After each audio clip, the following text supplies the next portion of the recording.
हाय मोरे राम मोरे राम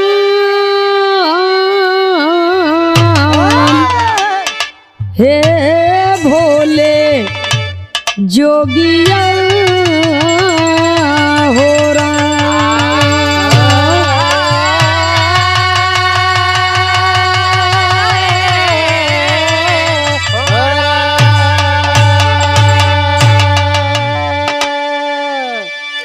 नटवर नंदलाल नटनागर खेलें जसुदा घर गुनयागर गागर में सागर ममता के छल छला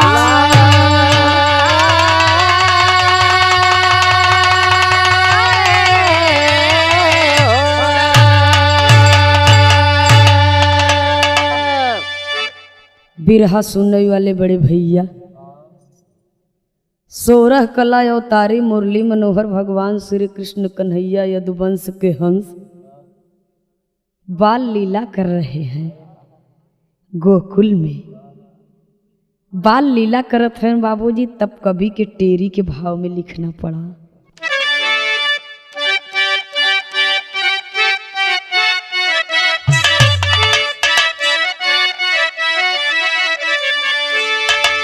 रामा रामा रामा रामा अरे मोरे रामा भावनावा में श्याम की छवि रामा रामा रामा रामा अरे मोरे रामा भावनावा में श्याम की छवि रामा रामा रामा रामा अरे मोरे रामा भावनावा में श्याम की छवि छैया सुमत ललनवा भवनवा में श्याम की छवि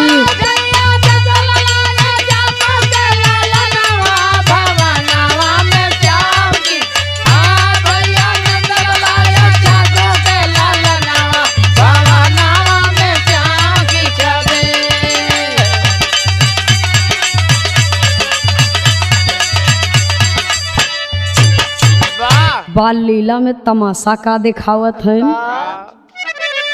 कृष्ण कन्हैया एक दिन मिट्टी मुख में डाले खात रहे। वाह तोहरी लीला बड़ी गजब है मालिक। कृष्ण कन्हैया एक दिन मिट्टी मुख में डाले खात रहे। खेलत रहे बीच अंगनैया घुटुरन चली मुस्कात रहे। गजब दृश्य जसुदा ने देखा मुख खोलो सकुचात रहे। घोर छवि मुख भीतर देखा सब ब्रह्मांड दिखात रहे।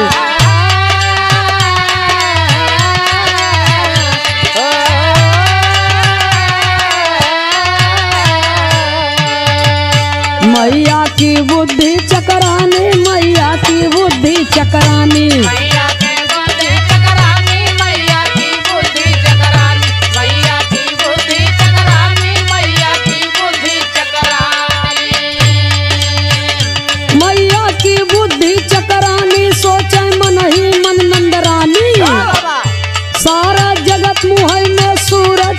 गगनवा भवनवा में श्याम की छवि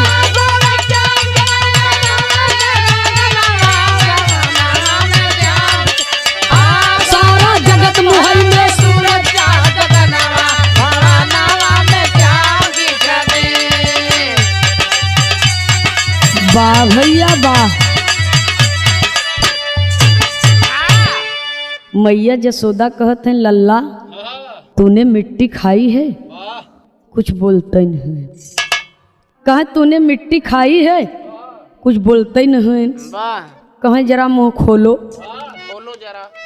और जब मुंह खोलत हैं बाबूजी तो सूरज चांद सारा जगत मुहई में सूरज चांद गगनवा भवनवा में श्याम की छवि पूरा का पूरा ब्रह्मांड दिखाएगी मुहे में। और जब पूरा का पूरा ब्रह्मांड दिखाएगी बाबूजी माई जसोदा को बुद्धि तो चकराएगी। अरे बाप रे बाप, हमारे बेटवा के ऊपर मैजन कौनो जादू टोना कह दिए का, लागत है भूत प्रेत क्यों कह दिए। ई कैसन होइए। तमाम बाल लीला करत हैं भगवान कन्हैया। कुछ देर के बाद अपने माया शक्ति से उस सारी माया हटाए लिए और ये भी भगवान श्री कृष्ण कन्हैया ने कहा कि जो अभी अभी दृश्य दिखाया गया ये मैया जसोदा के चित्त से उतर जाए, मेरी माँ इसे भूल जाए। इतना कह के मैया के आंचल पकड़ के कहते हैं मैया भूख लगी है माँ। माखन मिलेगा। मैया जसोदा सारा काम धाम छोड़ के बाबूजी दौड़ के अपने लाल के उठाए के गोदी में प्यार दुलार को मोतियों की बौछार कर देती हैं। एक दिन भगवान कन्हैया कुछ सखियन के बात सुने तो उनके मन में ठेस लग गई। देखल बचपना बा लेकिन मन में ठेस लगी वह इतनी भारी। माई जसोदा से कहत हैं जाए के कि सखी लोग कहत हैं ग्वालिन कहत हैं कि तू करिया है तुहार बियाह न होए। माई जसोदा से भगवान कन्हैया दुलराय के कहत कहन बिरहा में एक लाइन तर्जबा हैदर उस्ताद स्वर्गीय हैदर उस्ताद के गाँव कैसे गाँव मास्टर साहब। नान के दुल्हन लिया जसोदा मैया, नान के दुल्हन लिया जसोदा मैया, नान के दुल्हन लिया जसोदा मैया। माई जसोदा कहाँ है भाई, तू अपने पाँव पर सीधा खड़ा हो के चल ही नहीं पावत है और तब से तो है दुल्हन चाहे। भगवान कन्हैया कहत हैं शादी हमारो कराई दा जसोदा मैया, शादी हमारो कराई दा जसोदा मैया। नान के दुल्हन लिया जसोदा मैया, नान के दुल्हन लिया जसोदा मैया, नान के दुल्हन लिया जसोदा मैया। तमाम बाल लीलाओं की कहानियों में एक समय ऐसा आता है, एक दौर ऐसा आता है कि तमाम गोकुल वासियों से उलाहना पाते पाते, सखियों से उलाहना पाते पाते माँ यशोदा ऊब गई और क्रोध में आ गई। जब क्रोध में आ गई बाबूजी तो कहती हैं कि लल्ला तू बड़ा हठी है और जिद्दी है, अपने घर में भी भोजन और माखन रहते हुए दूसरों के घर में चोरी करता है, अपने बाबा और मैया का नाम खराब करता है। मैया जसोदा कबो दुलारे तो कबो लाल के ऊपर गुस्साए जाए तो कहत का है हमारे बिरहा में भाव बा गुस्सा गुस्सा श्याम पर उतारे जसोदा मैया, गुस्सा श्याम पर उतारे जसोदा मैया, गुस्सा श्याम पे उतारे जसोदा मैया। पाके लाल के दुलारे जसोदा मैया, पाके लाल के दुलारे जसोदा मैया। गुस्सा गुस्सा गुस्सा श्याम पर उतारे जसोदा मैया, गुस्सा श्याम पर उतारे जसोदा मैया, गुस्सा श्याम पे उतारे जसोदा मैया। जब गुस्साई गए तब भगवान के संगे मैया करत का है ओखली में बांध के गई भरने पानी, ओखली में बांध के गई भरने पानी, ओखली में बांध के गई भरने पानी। खिंचत खिंचत ओखली गए बहरे तूफानी, खिंचत खिंचत ओखली गए बहरे तूफानी, खिंचत खिंचत ओखली गए बहरे तूफानी। खो जाई अंगना निहारई जसोदा मैया, खो जाई अंगना निहारई जसोदा मैया। गुस्सा गुस्सा गुस्सा श्याम पर उतार जसोदा मैया गुस्सा श्याम पर उतार जसोदा मैया गुस्सा श्याम पे उतारे जसोदा मैया। धीरे धीरे भय सयान अधर पर मुरली छेड़े तान रास लीला को करते कहाँ धाम मधुबनवा भवनवा में श्याम की छवि। बाल लीला जब समाप्त भई बाबूजी तो बाल लीला की कहानी आगे बढ़ी। अब रास लीला की ओर चलत है और जब रास लीला की ओर चलते हैं तो जब कन्हैया जी को मधुर मोहिनी बांसुरी बजे, जब बांसुरी बजे बाबूजी तब बन के एक एक पतई झूमे, बन के एक एक पतई झूमे, पशु पंछी जीव जंतु सब मगन होके झूमे नाचे गावे। सुने वाले बाबूजी तब कवि को संकेत करना पड़ा इतना ही नहीं, जब बांसुरी की मधुर तान छेड़ते तो सखियां क्या करती हैं? क्या यहाँ झूमर छंद है मास्टर साहब। कवि शिवशंकर प्यासा जी लिखते हैं करके सखिया सिंगार संग में राधा गुलनार, करके सखिया सिंगार संग में राधा गुलनार, कस के कमर कर धनी यार नयन में सोहे कजरा। श्रृंगार रस का भाव दिया गया। भगवान श्री कृष्ण कन्हैया जी के मधुर बांसुरी की तान सुनकर के सखियां श्रृंगार करने लगी, जाने के लिए रास लीला में भाग लेने के लिए। करके सखियां श्रृंगार संग में राधा गुलनार, कस के कमर कर धनी यार नयन में सोहे कजरा।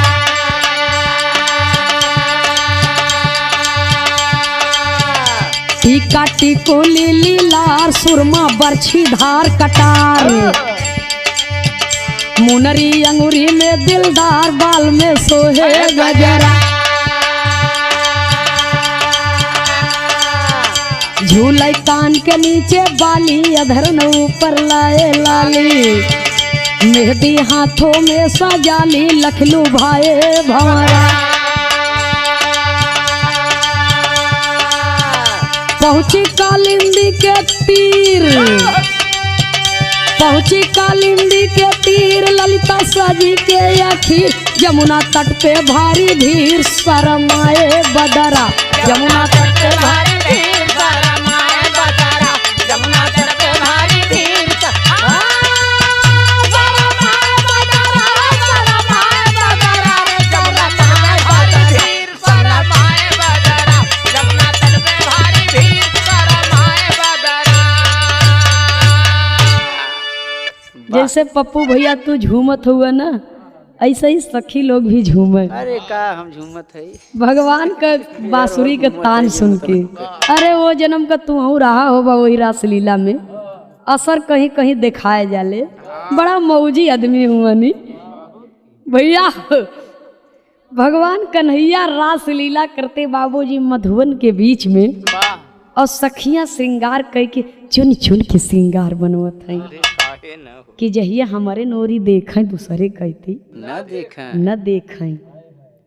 आँखी में काजर, नाक में नथिया, कान में बाली, चूड़ी, कंगन, कमर करधनी, पायल छम छम बाजता।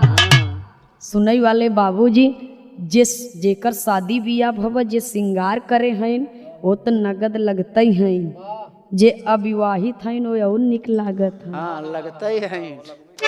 वो पनरहव श्रृंगार कह के गई हैं। सुनई वाले बाबूजी समझे आकाश मास्टर। वो तो 16 श्रृंगार 32 अभिरन की हैं, लेकिन जो 15 श्रृंगार कह के गई हैं वो सोचत है भगवान हमारे नोरी ताकि दी, 18 श्रृंगार करे हैं हमारे ओरी ताकि देते तो हमार जन्म सफल हो जात की। सुनई वाले बाबूजी जब रास लीला प्रारंभ हो गए तो वो समय के भाव कवि लिखते हैं। बिरहा में एक लाइन बड़ी बेजोड़ धुन बा और जैसे रासलीला चालू भव वैसे ही रसिया तर्ज भी बा।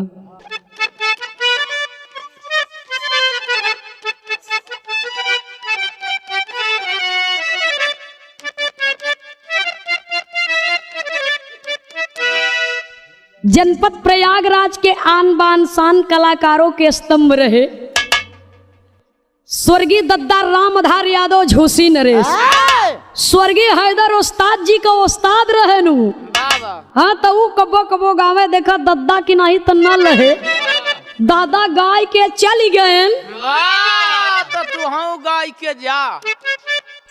अच्छा भैया हम गाय के काहे जाई? अरे तो कहीं रहू का। हाँ ये कहा गाय के घरे चला कहत है जा हमार टिकटवे काटे के चक्कर में पड़ा है एकदम से। फाइनल टिकट नहीं। तो स्वर्गीय दद्दा रामधार यादव गावे कैसे गावे भैया हो।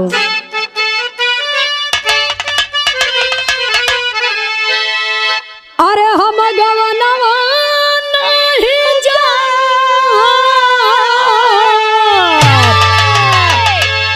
तो हम गवनवा नहीं जा कि हम गवनवा नहीं जा कहाँ काहे ना जाबू तब कहे कि गहिरी प्रीत लगल हिरनवा हम गवनवा नहीं जा। हे गहिरी प्रीत लगल हिरनवा हम गवनवा नहीं जा। गहिरी प्रीत लगल हिरनवा हम गवनवा नहीं जा। लेकिन बिरहा में बहुत सुंदर भाव कवि लिखते हैं। देवता साजे भी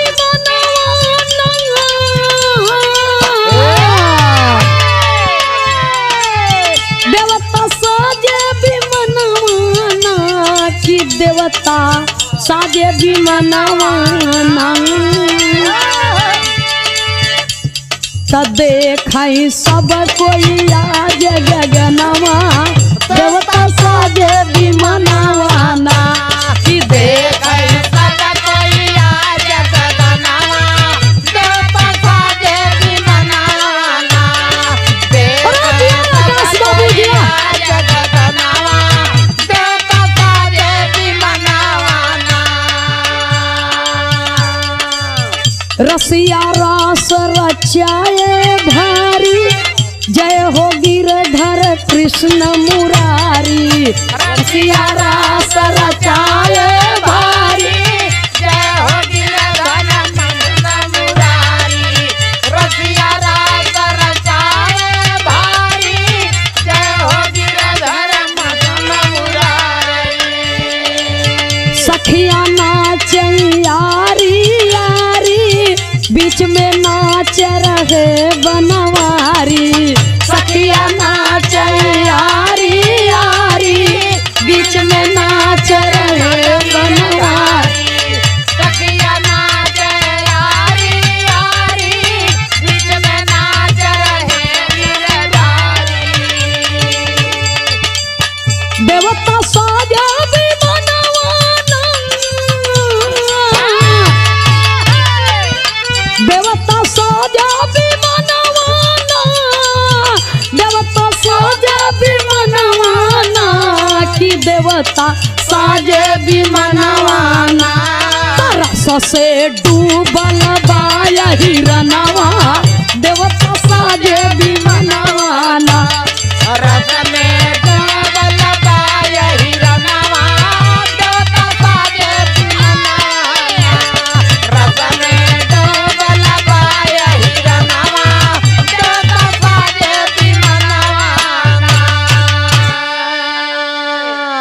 बारे आकाश बहुत सही। सुने वाले बाबूजी भगवान श्री कृष्ण कन्हैया रास लीला में मगन है। वाह रास लीला में मगन है इसलिए लिखा गया रसिया रास रचाए भारी जय हो गिरधर कृष्ण मुरारी। सखियां नाचे यारी यारी, बीच में नाच रहे बनवारी। सुनई वाले बाबूजी सबके मन में ई भाव बा कि कृष्ण हमारे संगे रहें, सबके मन में ई भाव बा कि कृष्ण हमारे संगे रहें। तो भगवान श्री कृष्ण कन्हैया ऐसन मोहिनी मंत्र डालेन, ऐसन मोहिनी मंत्र छोड़े बाबूजी कि सब अपने अपने में मगन हो गए, जितनी सखी उतने कृष्ण। सब तो साथे नजर आवे लगे। ऐसन मोहिनी मंत्र बाबूजी उच्चारण कर दिहन कि भगवान कन्हैया सबके संगे नाचैला, सबके देखे में ऐसा नहीं लागत। आई रास लीला देख के देवता भी विमान पर चढ़ करके पुष्पों की वर्षा करने लगे। तब कवि को उड़ान के भाव में लिखना पड़ा, यही है सखियों का महारास, मुक्ति मिलती छूटे फांस, भवनवा में श्याम की छवि, कंसा तुरंत पठाया अकरूर को धवनवा, भवनवा में श्याम की छवि। अब उस समय आएगे बाबूजी, बाल लीला भी समाप्त हुई और रास लीला भी बाल लीला और रास लीला तो समाप्त हो गई बाबूजी। अब भगवान का अवतार लेने का असली मकसद पूरा करने का आ गया, समय आ गया। और जब समय आ गया तब मथुरा के राजा कंस अक्रूर जी को भेजा नंद जी के पास में संदेश लेकर के कि जा करके आप कह दीजिए कि आप अपने दोनों बेटों को कंस के नगरी मथुरा की धरती पर भेज दीजिए। जब ये इतना बात बाबूजी सुनते हैं, क्योंकि अक्रूर जी को भी सत्य की जानकारी थी और नंद बाबा को भी सत्य की जानकारी थी, केवल यशोदा मैया की जानकारी नहीं रही। उन्होंने हद से ज़्यादा भगवान के ऊपर ममता के मोतियों की बौछार कर दी, जिससे माँ के ममता के बंधन में भगवान बंध गए बाबूजी। भगवान बंध गए। माई का खबर बा कि हमार लाल काल चल जी है। सुने वाले बाबूजी समझावत हैं नंद जी यशोदा जी के। यशोदा मैया रोते बिलखते अपने बेटे को विदा करती हैं, श्री कृष्ण और बलराम जी को रोते बिलखते अपने बेटे को, अपने पुत्रों को विदा करती है बाबूजी। माई तो कैसो कैसो अपने करेजवा पर पाथर रख के लाल के विदाई कर दीन, लेकिन गोकुल वासियों की बाबूजी मन का विचार, उनके मन की परिकल्पना से परे है कि कृष्ण हम लोगों को छोड़ करके चले जाएंगे, ऐसा हो नहीं सकता है। तो सभी ग्वाल बाल और सखियां भगवान श्री कृष्ण कन्हैया जी के रथ के सामने जा करके लेट गए और रो रो करके कहते क्या? बिरहा में एक लाइन तर्ज का भाव है मास्टर साहब, कहना है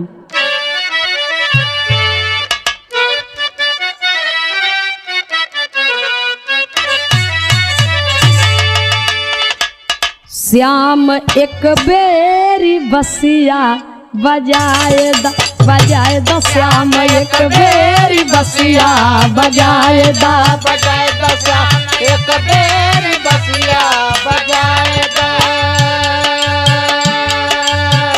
हे कब तू अइबा ये कान्हा बताए द, फिर कब अइबा ये मोहन बताए द श्याम एक बेरी बसिया बजाए द श्याम एक बेरी बसिया बजाए द श्याम एक बेरी बसिया बजाए द। इतना तरज का लाइन बा, लेकिन बिरहा में कवि को लिखना पड़ा। ग्वाल बाल और सखियां कहती हैं जाई न देवई मोहन बताए द जाई न देवई मोहन बताए द जाई न देवई मोहन बताए द। रथ के नीचे हम हन के दबाए द, रथ के नीचे हम हन के दबाए द जाई न देवई मोहन बताए द जाई न देवई मोहन बताए द जाई न देवई मोहन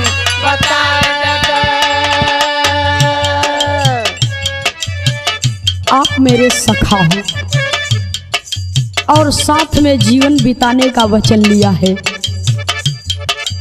मेरे साथ में रह करके मेरे दुख और सुख में आप मेरे साथी रहे। हम लोग आपको इतनी आसानी से नहीं जाने देंगे। सखियां ग्वाल बाल रथ के सामने लेट गए कि यदि आपको जाने की इतनी ही जल्दी है तो आप हम लोगों के ऊपर से अपने रथ की पहिया को ले जाइए। रथ की पहिया के नीचे हम लोगों को दबा दीजिए और रथ आगे बढ़ा लीजिए। सबके मन की दशा क्या है? सुन के खबर तड़पे जल बिन मछरिया, सुन के खबर तड़पे जल बिन मछरिया, कैसे के रहबई हम होई ना दिदरिया, कैसे के रहबई हम होई ना दिदरिया, कैसे के रहबई हम होई ना दिदरिया। बगिया होई है वीरान समझाए द। ऐ कृष्ण तू छलिया है, तूने हम लोगों को छला है, हमारे हृदय को बहुत बड़ा आघात पहुंचाया है। इससे अच्छा कि हम लोगों का प्राण ही हर लो, तब तो जाने देंगे, अन्यथा जाने नहीं देंगे। भगवान श्री कृष्ण कन्हैया जी कहते हैं, उद्धव जी कहते हैं कि जल्द ही वापस आएंगे, लेकिन होता क्या है? दूसरी लाइन में कवि लिखते हैं, प्रेम पे अधूरा है। श्री कृष्ण जी समझा रहे हैं, प्रेम ए अधूरा है, काया है झूठी, प्रेम ये अधूरा है, काया है झूठी, करिए विदा हमको क्यों सब हो रूठी, करिए विदा हमको क्यों हो रूठी, करिए विदा हमको क्यों हो रूठी।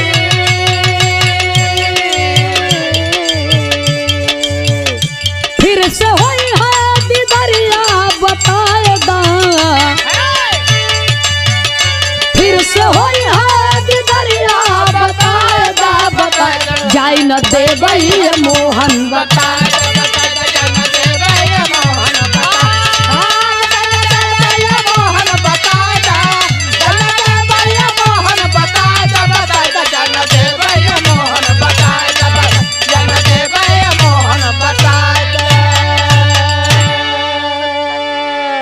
समझा रहे हैं कि प्रेम ये अधूरा है और ये काया नश्वर है।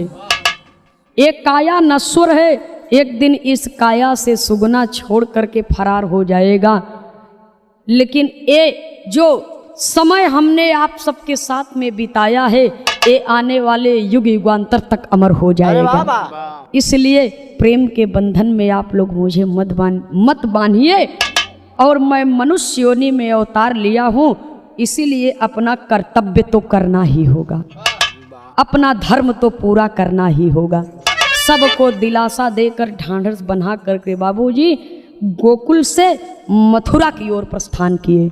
आखिरी लाइन में खानदान के परिचय के साथ में उड़ान के भाव में कवि को लिखना पड़ा, सीताराम हित गमगीन, अरे सीता राम हित गमगीन, अब प्यासा शिव शंकर लिख दीन, भवनवा में श्याम की छवि, भवनवा में श्याम की छवि, नंदनी खेमराज हरि के गाँव कीर्तनवा, भवनवा में श्याम की छवि।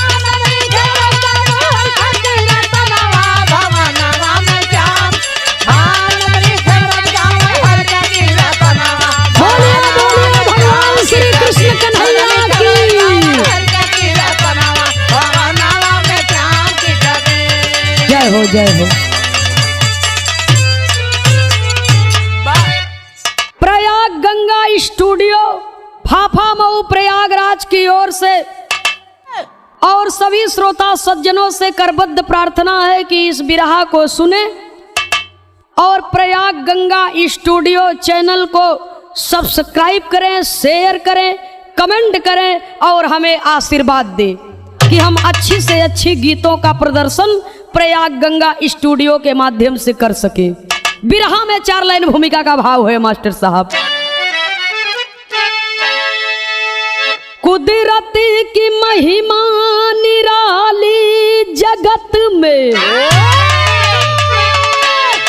दिखाता कहीं क्रोध कहीं पर है दाया। जरूरत की हर चीज जमी पर उतारे, अनादर करे जो डसे काल माया। जब जब जगत में बढ़े अत्याचारी, हरे भार यवनी का धर रूप काया। अरे क्या करेगा बगावत किसी का, रहे जिसके ऊपर हरि छत्र छाया।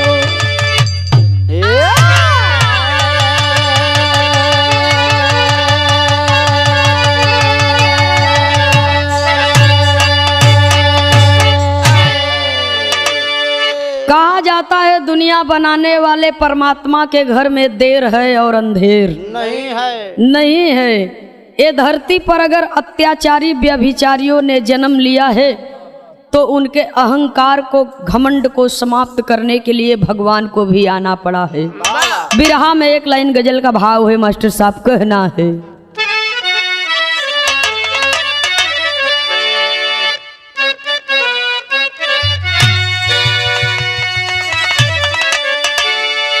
ये मेरी मोहब्बत, अरे वाह वाह वाह, अरे ये तेरी जवानी,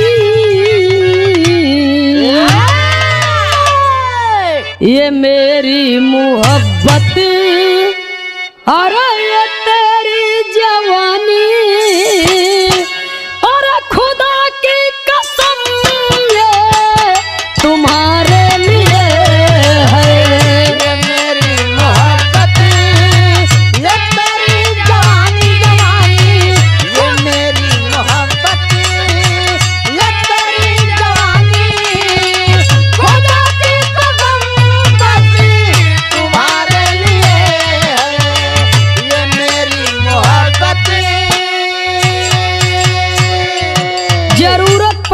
इसे मांग लेना ये रूपों की रानी, लेकिन गजल से बढ़िया बिरहा के भावार्थ में कवि लिखते हैं। लिखे जो विधाता, लिखे जो विधाता वो टाले टले ना, लिखे जो विधाता वो टाले टले ना। मंसूबा है उसका जो होके रहेगा, लिखे जो विधाता टाले टलेगा, लिखे जो विधाता टाले टलेगा। मंसूबा उसका होके रहेगा, लिखे जो विधाता।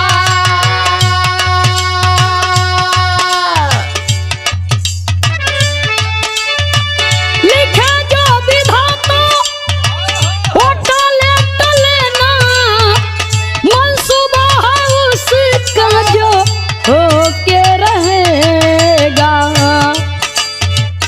ए तन दोबारा मिले या मिले ना, ए तन दोबारा मिले या मिले ना। मुक्ति मिला जो उसका होके रहेगा। ए तन दोबारा मिले या मिले ना, ए तन दोबारा मिले या मिले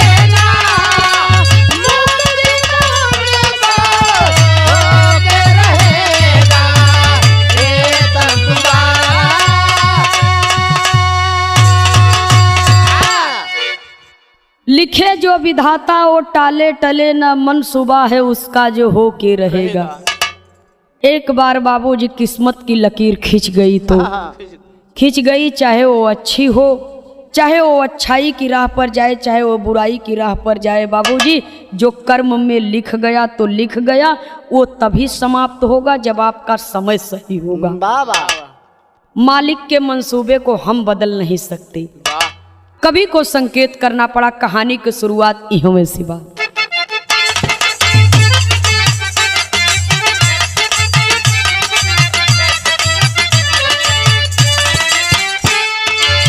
नमन है कोटि कोटि शीश को झुकाती हूँ, नमन है कोटि कोटि शीश को झुकाती हूँ, कहानी है द्वापर की आज मैं बताती हूँ।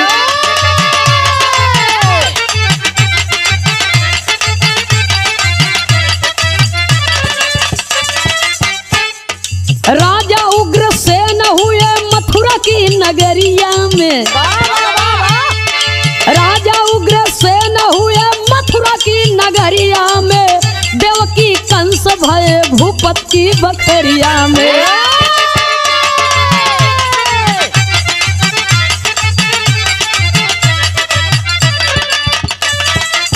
देवकी की शादी वसुदेव संग रचाए हैं,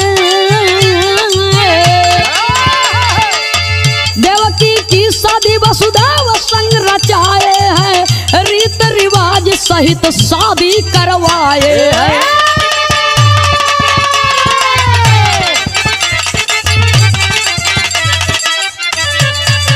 सवार रथ पर होकर कंस जब पहुंचाने चला, सवार रथ पे होकर कंस जब पहुंचाने चला, राह में देखते ही देखते मरराई बला।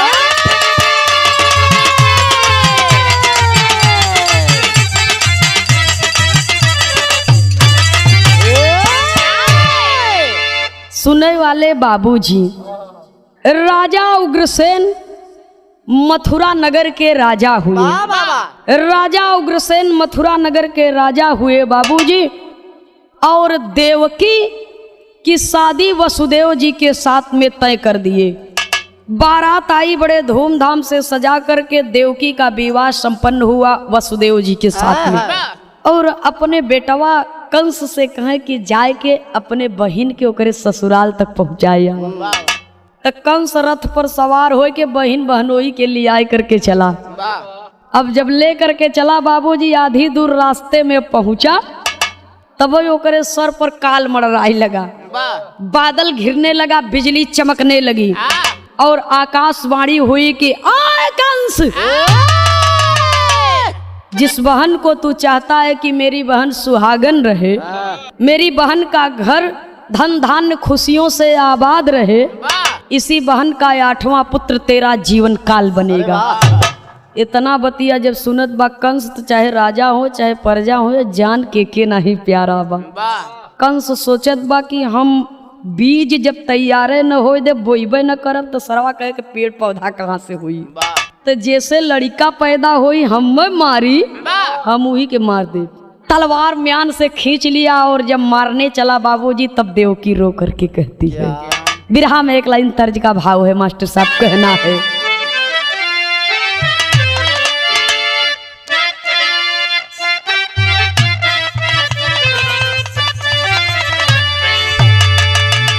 हे राखी हर साल आवेले सवनवा में, तब भैया बहिनी का प्यार जहनवा में, राखी हर साल आवेले सवनवा में। लेकिन बहनिया अपने सुहाग के भीख मांगता अपने भैया से। का कहता बाबूजी कि भैया, तब भैया चूमी बार बार हम चरनवा के, भैया चूमी बार बार हम चरनवा के, भैया चूमी बार बार हम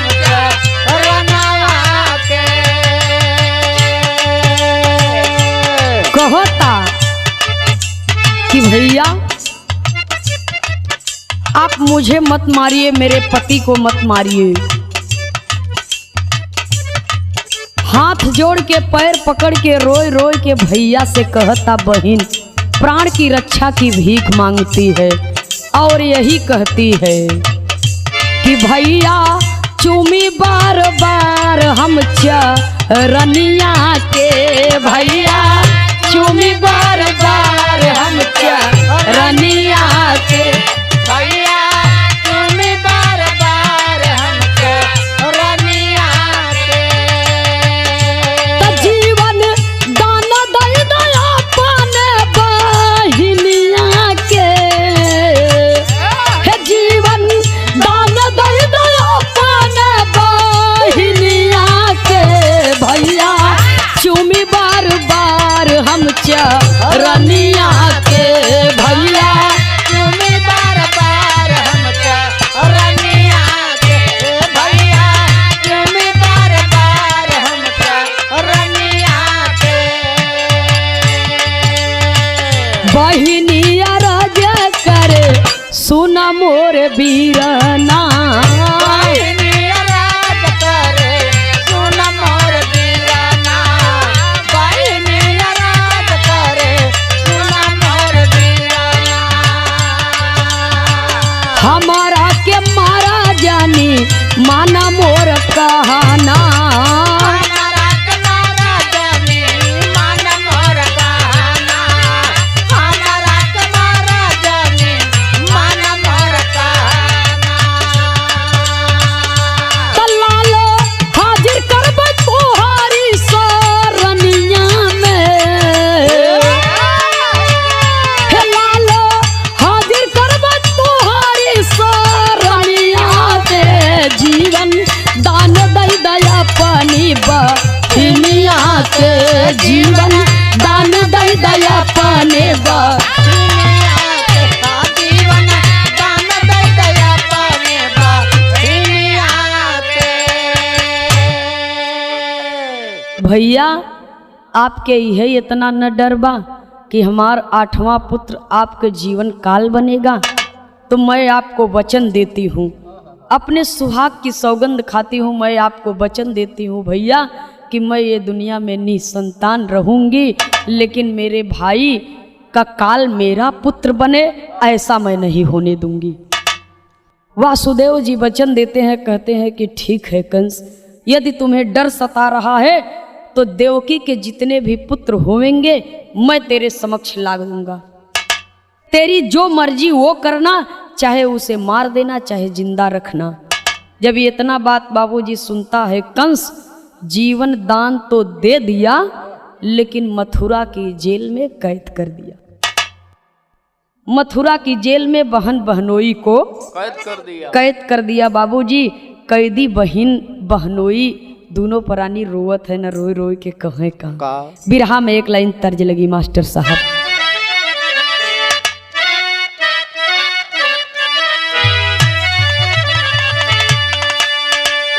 अरे पातर ही राम जी के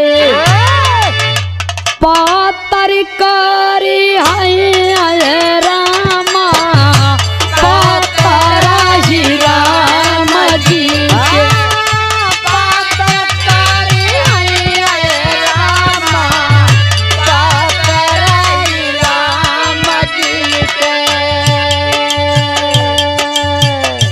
धीरे धीरे समय बीता, दुखवे में दिनवा रतिया बीता था। धीरे धीरे समय बीता, बाबूजी अपने पति के प्रेम से, मालिक के आशीर्वाद से देवकी गर्भवती हुई।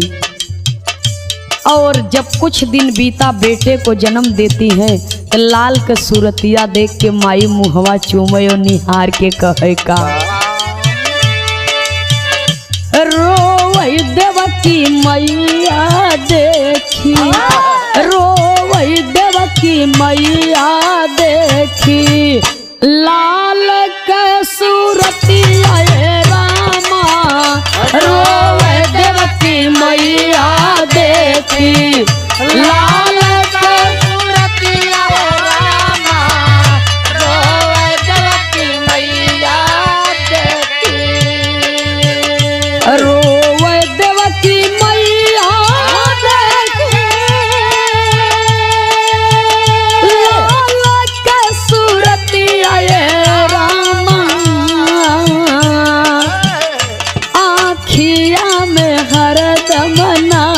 नाचई आखिया में हरदम नाचई लाल के मूर्तिया रामा आखिया में हरदम नाचई लाल का मूर्तिया रामा आखिया में हरदम नाचे।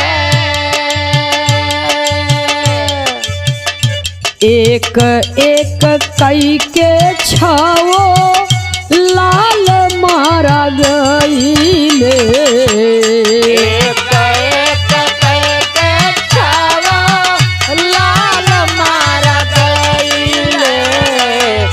एक एक के छावा लाल मारा गईले। साताए के सोर भायल गर्भ नसाइले साताए के सोर भायल गर्भ नसाइले। साताए के सोर भायल गर्भ नसाइले। कोई से बचाई जियारा कोई से बचाई जियारा लागे ना जुगुतिया रामा रोवे देवकी मैया देखी लाल का सूरतिया रामा रोवे देवकी मैया देखी लाल का सूरतिया रामा रोवे देवकी मैया देखी। एक नहीं दो नहीं चार नहीं 6 बच्चे को पाजी कंस ने पत्थर पर पटक करके हत्या कर दी। बहन के 6 बच्चे को बाबूजी पाजी कंस ने पत्थर पर पटक करके बच्चों को मार डाला, बच्चों की हत्या कर दी। 7वां गर्भ जब देवकी के पेट में रहा बाबूजी तो योग माया ने 7वें गर्भ को देवकी के गर्भ से निकाल करके रोहिणी के गर्भ में ले जा करके आरोपित कर दिया। 7वें गर्भ को निकाल करके बाबूजी ले गई रोहिणी के गर्भ में डाल देती हैं और वही 7वां लड़का जो था जब पैदा हुए थे तो उन्हीं का नाम बलराम रखा गया। अब 8वां गर्भ जब देवकी के गोद में आया तो हुआ क्या? कवि को बिरहा शैली में टेरी के भाव में लिखना पड़ा।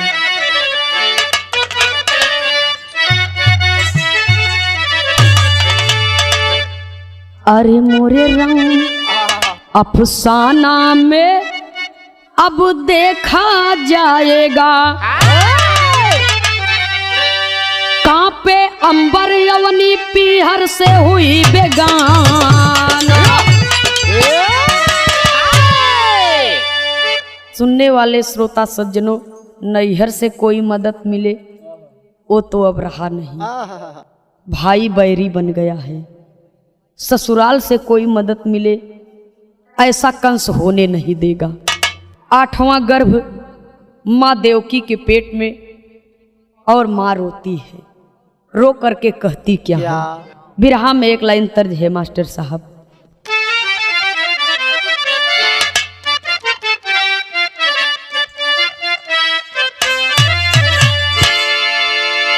आचरण दाग लागी लागी कौनो लांछना जनी जभी देसवा कमाए बद सजना जनी जभी देसवा कमाई बाद सजना जनी जब देसवा कमाई बाद सजना। अचरम दाग लाग लाग कौन लाछना अचरम दाग लाग लाग कौन लाछना जनी जब देसवा कमाई बाद सजना जनी जब देसवा कमाई बाद सजना। लेकिन बिरहा में कवि को संकेत करना पड़ा, कहना है शोक में द्रवित हो के रोव देवकी मैया शोक में द्रवित हो के रोव देवकी मैया गोदी गुलजार जनम ले कन्हैया, गोदी गुलजार जनम ले कन्हैया। गोदी गुलजार जनम ले कन्हैया, गोदी गुलजार जनम ले कन्हैया। देखी के सुरतिया के मोहित मयरिया,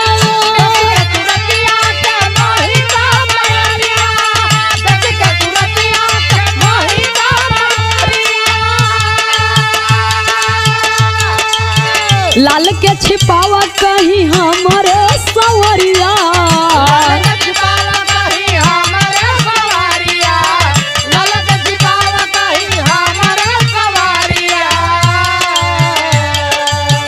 बछड़े के बिना जैसे तड़पे रे गैया, बछड़े के बिना जैसे तड़पे रे गैया। गोदी गुलजार भजन मले कन्हैया, गोदी गुलजार जनम ले कन्हैया, गोदी गुलजार जनम ले कन्हैया। सुने वाले बाबूजी, जौने माई के 6 पुत्र ए दुनिया में काल के गाल में जबरदस्ती पठा दिए गए, जौने माई के 7वां गर्भ नसाए गए, आज 8वां गर्भ में माँ बाबूजी एक स्त्री तब तक परिपूर्ण नहीं होती है जब तक वो माँ नहीं बन जाती है। जब एक बेटे का जन्म होता है तो एक माँ का भी जन्म होता है, लेकिन आज माई का कैसन भाग्य बा कि बेटवा के जन्म ले कौनो खुशी नहीं बा बाबूजी। माँ देवकी अपने पति वसुदेव से कहत है कि हमरे लाल के कहीं छुपाए, हमरे लाल के कहीं छुपाए ल स्वामी, नहीं पापी कंस आई तो हमरे बेटवा के मौत के घाट उतार दे, हमरे लाल के कहीं छुपाए ला। अगर हमार जिंदगी दे करके भी इसकी जिंदगी बचे तो आप वो भी कर दीजिए स्वामी। सुनने वाले श्रोता सज्जनों, जब इतना बात सुनते हैं वसुदेव जी तो देवकी से कहते हैं कि देवकी चिंता मत करो, जरा बाहर देखो, जरा बाहर देखो। जब बाहर देवकी देखती है बाबूजी, नजर घुमाती है तो नजारा कैसा है बाहर का, कैसा? बिरहा में एक लाइन कजरी का भाव है मास्टर साहब, कहना है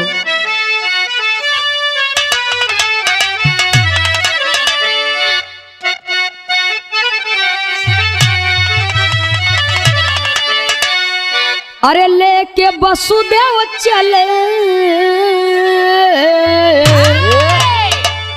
लेके वसुदेव चले जमुना की कछरिया में, रात अधियरिया में ना, जमुना के कछरिया में, रात अधियरिया में ना, लेके जमुना के कछरिया में, रात अधियरिया में ना। खुली बेड़ियों सिकड़िया, खुली बेड़ियों सिकड़िया, गधा बोला वही जुआरिया,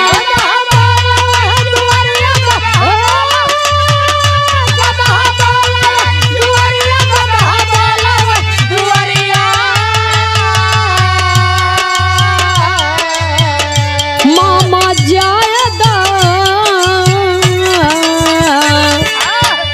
मामा जायदा अब सोवा तू निदरिया में, रात अंधियरिया में ना, मामा जायदा अब सोवा तू निदरिया में, रात अधियरिया में ना, मामा जायदा अब तू निदरिया में, रात अधियरिया में ना। कुदरत का करिश्मा का बा कि 8वें पुत्र ने जन्म लिया, पहरा दे रहे पहरेदारों को नींद आ गई, वसुदेव के हाथ पैर की बेड़ी हथकड़ी अपने आप खुल गई। अपने बच्चे की जिंदगी बचाने के लिए सूप में रख करके बाबूजी ओ तूफानी रात, भादों की काली रात, कड़कती बिजली, गरजते बादल, झमाझम हो रही बारिश, लेकिन अपने बच्चे की जान बचाने के लिए वासुदेव जी तनिक भी डरे नहीं, निडरता से आगे बढ़े बाबूजी। और जब ये आगे बढ़े तो गदहवा नगर चिल्लाए, मनई तो सोई गए लेकिन गदहा चिल्लात बा। भगवान कन्हैया कहे मम्मा पालागी सोवा जाए दो हमके।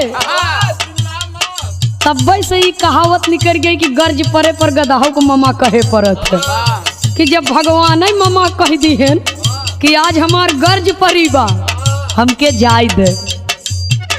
जब आगे बढ़े तो हुआ क्या,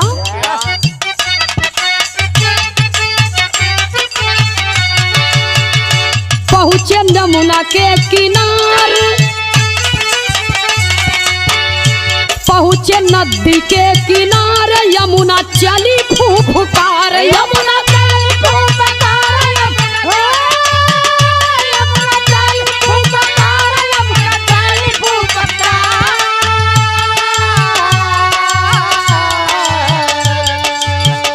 दरस लेवा बदे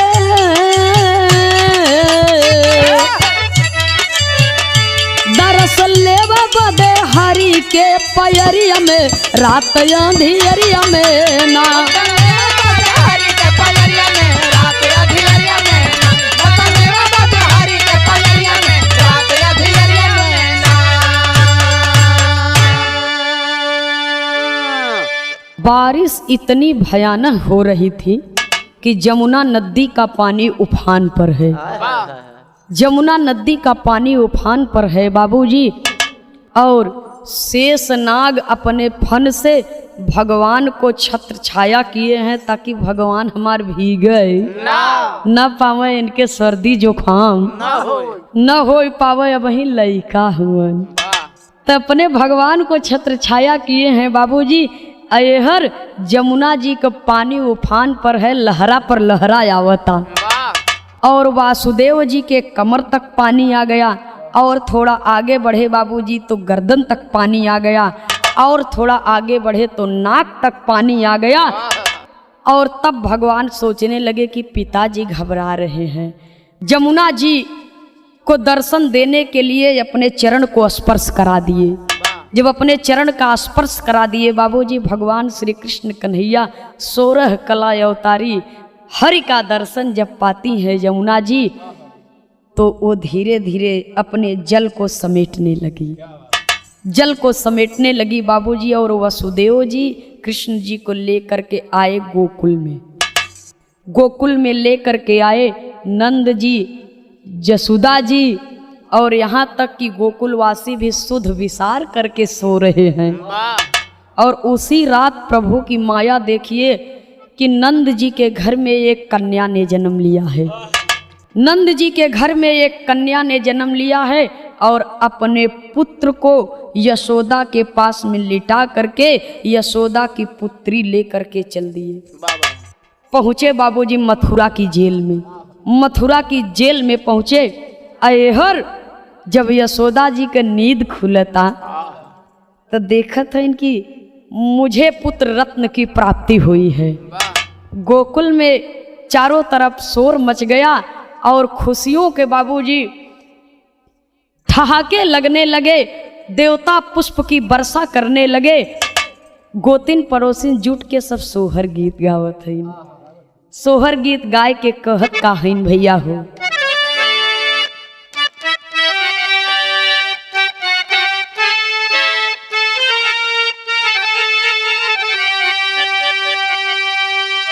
देखी के दुखी तमना जसोदा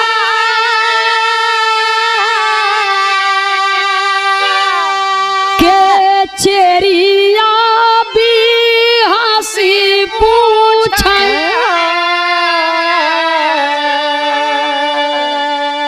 रानी काहे तोरा मदा नाम लीना कहूँ सब कारण हो, रानी कहे तोर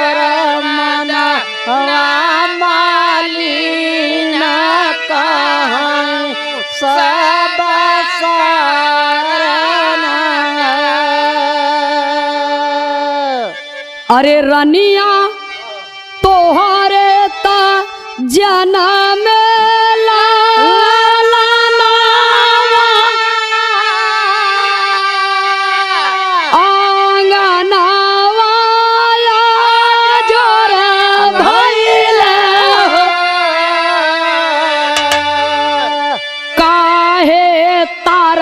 भैले गगन में विलीन काहूँ सब कारण हो। तारा भैले गगन में विलीन काहूँ सब कारण। सखिए कहें रानी यशोदा तोहरे तो बेटवा पैदा भवन, फिर भी तोहर मन मलिन काहे बा? तोहरे दुख कौने बात के बा? तोहरे चेहरा पर तनको चमक नाही बा। ऐसा लगा था कोनो चिंता तो है सतावता। सुनने वाले बाबूजी, यशोदा मैया कहती है कि ये प्रभु की माया है, प्रभु जो करते हैं अच्छा ही करते हैं, आप लोग खुशियां मनाइए। सुनने वाले बाबूजी, तो बाबा और मैया दोनों खुशियां मनाते हैं गोकुल वासियों के साथ में। और नंद बाबा अपने पुत्र रत्न की प्राप्ति के उत्सव में पूरे गोकुल को सजवा देते हैं। और यहाँ तक बताया जाता है बाबूजी कि अनगिनत गौओं का गौदान भी नंद बाबा करते हैं कि आज उनके यहाँ पुत्र रत्न की प्राप्ति हुई है। सुनने वाले श्रोता सज्जनों, तमाम खुशियां मनाई जा रही हैं, खुशियों का कोई और छोर नहीं है। अयहर जब कंस सुना कि बहन के गर्भ से 8वें नंबर पर बेटवा नाही बिटिया जन्म लिए बा, बेटवा नाही बिटिया जन्म लिए बा, लेकिन वो भी तो मेरे बहन और बहनोई की ही संतान है, हो सकता है इसी के हाथों मेरी मृत्यु हो। तो डर जो होता है ये अगर मन में समा गया तो समा गया। बड़े बड़े महापुरुषों को, बड़े बड़े फौलाद के बाबूजी निडरता को पानी बना देता है। अगर ये डर मन में समा गया तो समा गया। आज कंस जैसा बलवान डर के मारे बाबूजी उसकी ठठरी कांपने लगी कि बेटी है तो क्या हुआ, ये भी मुझे मार सकती है। यदि मैंने इसे जिंदा छोड़ दिया तो मैं इसे जिंदा ही नहीं छोड़ूंगा। न रहे बांस न बजी बांसुरी। लड़की को बाबूजी माँ के हाथों से छीन लेता है। देवकी मैया रोवत हैं, रोए रोए के कंस से कहते हैं कि भैया ये तो बिटिया बा, भैया आपके जिंदगी का खतरा तो बेटवा से रहा, ये तो बिटिया बा भैया, कन्या जाति है, ये तो है कामारी। लेकिन आल्हा के लाइन में कवि को लिखना पड़ा, कहना है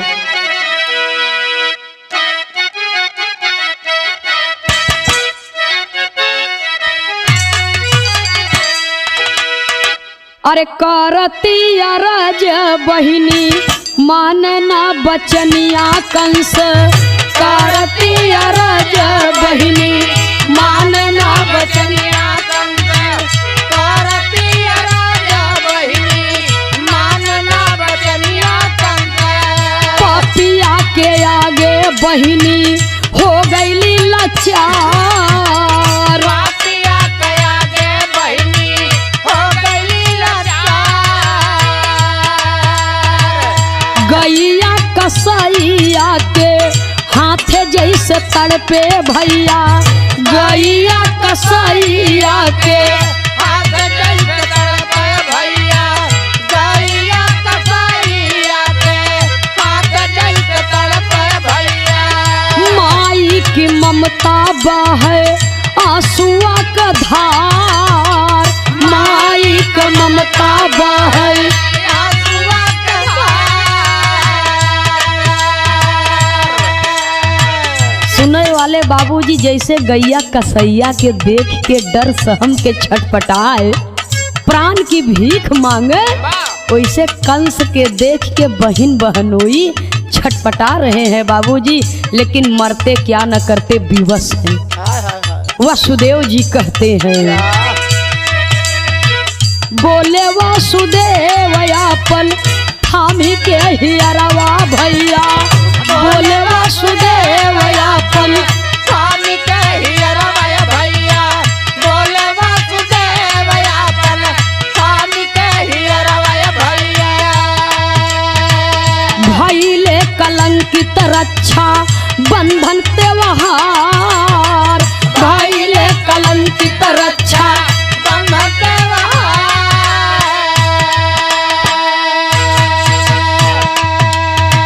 जबरी से लड़की छीनी लिया पापी हथवा से बाबू, जबरी से लड़की छीनी लिया पापी हथवा से बाबू, जबरी से लड़की छीनी लिया हथवा से बाबू।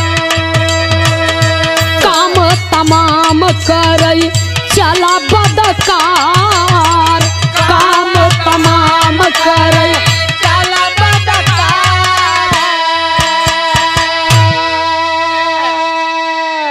सुनई वाले बाबूजी वसुदेव जी धिक्कार रहे हैं कि अरे कंस, धिक्कार है तेरे जैसे भाई पर। साल भर में एक पर्व मनाया जाता है जिसे रक्षाबंधन कहा जाता है। जानता है बहनें अपने भाइयों की कलाई में राखी क्यों बांधती हैं, रक्षाबंधन क्यों बांधती हैं? ताकि बहन के जीवन में सदा सुख और संपदा रहे। बहन के ऊपर कोई कष्ट आए तो भाई उस कष्ट को अपने ऊपर ले ले, पर बहन को अपने दुख में भाई नहीं देख सकता है। तू कैसा भाई है? राखी के त्योहार को भी तूने कलंकित कर दिया। कंस एक भी नहीं सुनता है। वासुदेव, बातों से मुझे बहलाने की चेष्टा मत करो, ये भी तो तेरी ही संतान है न। तो दुश्मन को जानबूझ करके जिंदा छोड़ दिया जाए, ये कहाँ की बुद्धिमानी है?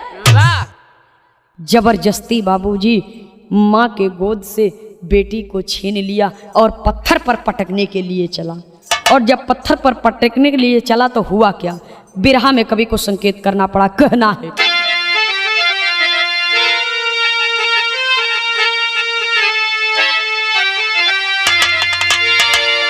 अरे क्रोध में कंसा चला जबकि,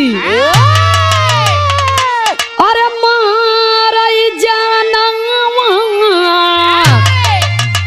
हे क्रोध में कंसा चला है जबकि, अरे मारई जानवा, तक कन्या उड़ गईली गगनवा, सोचेला मनवा।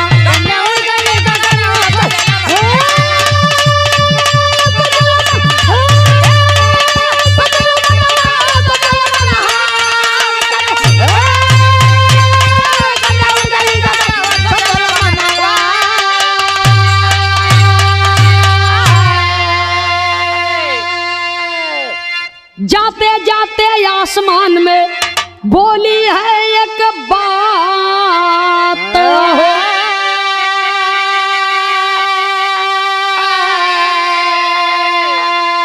अरे मारने वाला तुमको जिंदा पाओगे नहीं, निजात बची है ना तुहरा परनवा, सोचेला मना।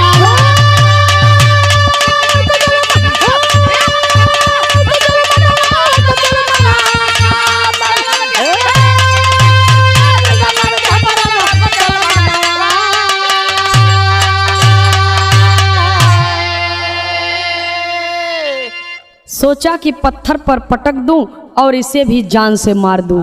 जो वहीं पत्थर पर पटकने के लिए चला बाबूजी, और वो कन्या कंस के हाथ से छूट जाती है।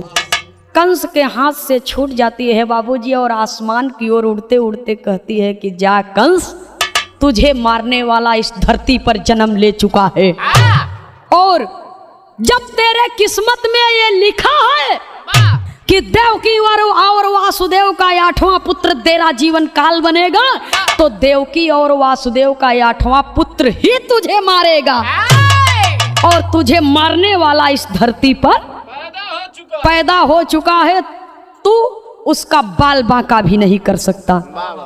इतना कहते कहते बाबूजी वो कन्या उड़ करके गई कहाँ, आकाश मार्ग से विंध्याचल पर्वत पर अष्टभुजा नाम से माता जी विराजमान हुई। और आज कलयुग में भी विंध्याचल पर्वत पर ऊंची पहाड़ी पर अष्टभुजा मंदिर पर माता जी का दर्शन करने के लिए दुनिया भर से लोग आते हैं बाबूजी। विंध्यवासिनी देवी जनपद मिर्जापुर खांटी शहर में, जब उससे थोड़ा आप आगे बढ़ेंगे मेन रोड से, तो नटवा पुलिस चौकी से दाहिने साइड जब आप मुड़ेंगे तो थोड़ी दूर पर जा करके वो पहाड़ी है, उसी पहाड़ी पर ऊंचाई पर अष्टभुजा देवी मंदिर है, माँ अष्टभुजा का पावन धाम है। तो माता रानी के चरणों में नमन करते हुए कहा गया है बाबूजी कि जो जैसा करेगा वैसा ही फल इस दुनिया में पाएगा। आखिरी और अंतिम प्रमाण में गुरु घराने के परिचय के साथ में कवि को संकेत करना पड़ा।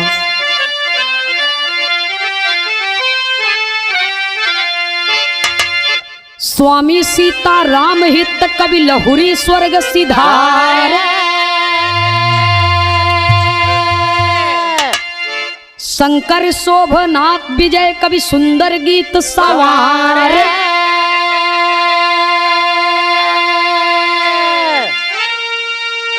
अरे राम अफसाना में अब देखा जाएगा, तो नंदिनी खेमराज के नया नया